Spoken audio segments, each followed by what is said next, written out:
was never holy, never were there any Romans, a figment like angels or heaven and hell. It was never an empire. It was and is the remains of the communist gangster computer gods concoction and manipulation, murder incorporated, organized crime, deadly sneak conspiratorial, sneak con artist, parroting, puppet uniformed, military, atheistic, communist gangsterism, and the worst deadly enemy of the entire human race and the entire universe and the entire history of the entire universe, namely the communist atheist conspiracy with Frankenstein gangster controls, the Catholic Church.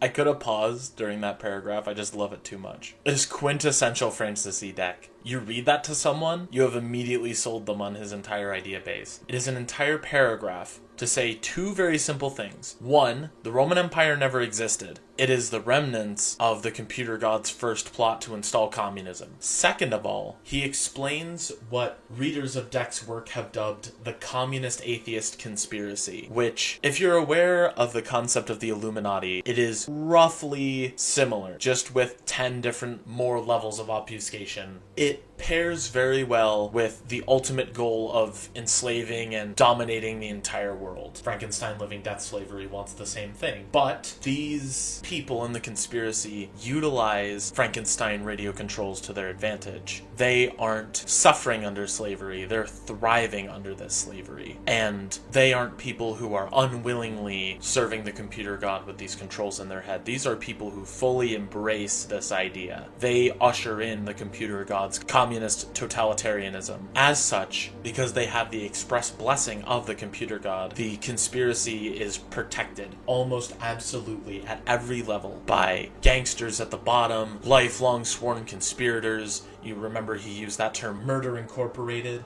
That is a historical term that was used for an agglomeration of gangsters. And then at higher levels you have police and judges, and at the same level of these police and judges you have the deadly sneak parroting puppet gangsters. It's not ever explicitly stated, but they're mouthpieces of the computer god.